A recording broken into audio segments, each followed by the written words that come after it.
दोस्तों, भगवान कृष्ण ने महाभारत काल में ही कलयुग का विस्तार पूर्वक वर्णन कर दिया था। कलयुग में लोग कैसे होंगे, जीवन कैसे व्यतीत होगा, लोगों का व्यवहार एक दूसरे के प्रति कैसा होगा, यह सब उस काल में ही बताया जा चुका था। यहाँ हम प्रस्तुत करेंगे भगवान कृष्ण द्वारा कलयुग के बारे में बताई गई 5 कड़वी बातें, जो आज 100% सच हो रही हैं। महाभारत काल में 5 पांडवों के मन में कलयुग के बारे में जानने की जिज्ञासा थी। उन्होंने एक बार भगवान कृष्ण से पूछा कि कलयुग में मनुष्य कैसा होगा, लोगों के विचार कैसे होंगे और मोक्ष प्राप्ति कैसे होगी।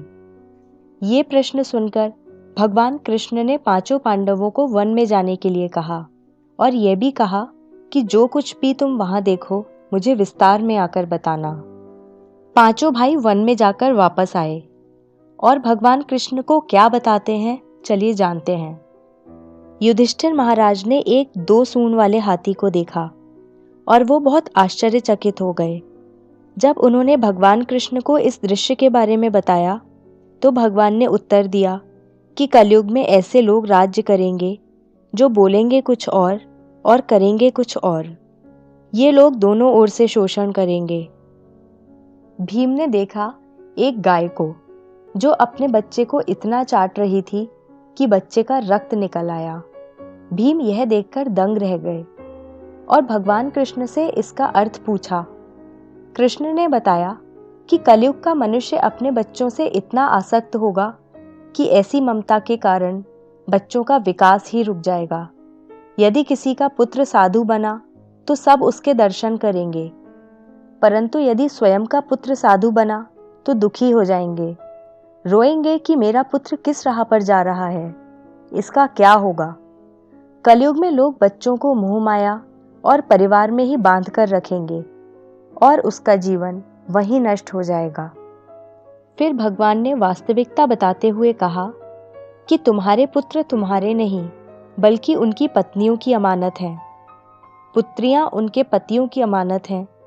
यह शरीर मृत्यु की अमानत है और आत्मा परमात्मा की अमानत है।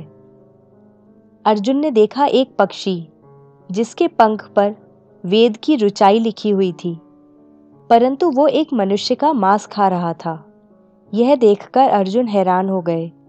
इस पर भगवान ने बताया कि कलयुग में ऐसे लोग होंगे जिन्हें विद्वान कहा जाएगा, किंतु उनकी मंशा यही होगी कि किसकी जल्दी मृत्यु हो और उसकी संपत्ति को अपना लिया जाए। व्यक्ति का औधा चाहे कितना भी बड़ा होगा, परंतु उसकी दृष्टि दूसरों की संपत्ति पर ही रहेगी। ऐसे लोग बहुत होंगे जो दूसरे के धन को छीनने को आतुर होंगे। वास्तविक संत तो कोई कोई ही होगा।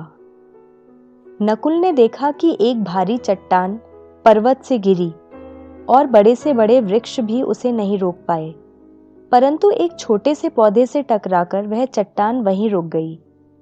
इसका अर्थ बताते हुए कृष्ण ने कहा कि कलयुग में मनुष्य की बुद्धि क्षीण होगी, उसका जीवन पतन होगा और इस पतन को धन या सत्ता के वृक्ष रोकने में सक्षम नहीं होंगे, किंतु हरिनाम रूपी एक छोटे से पौधे से मनुष्य का जीवन पतित होने से रुक जाएगा।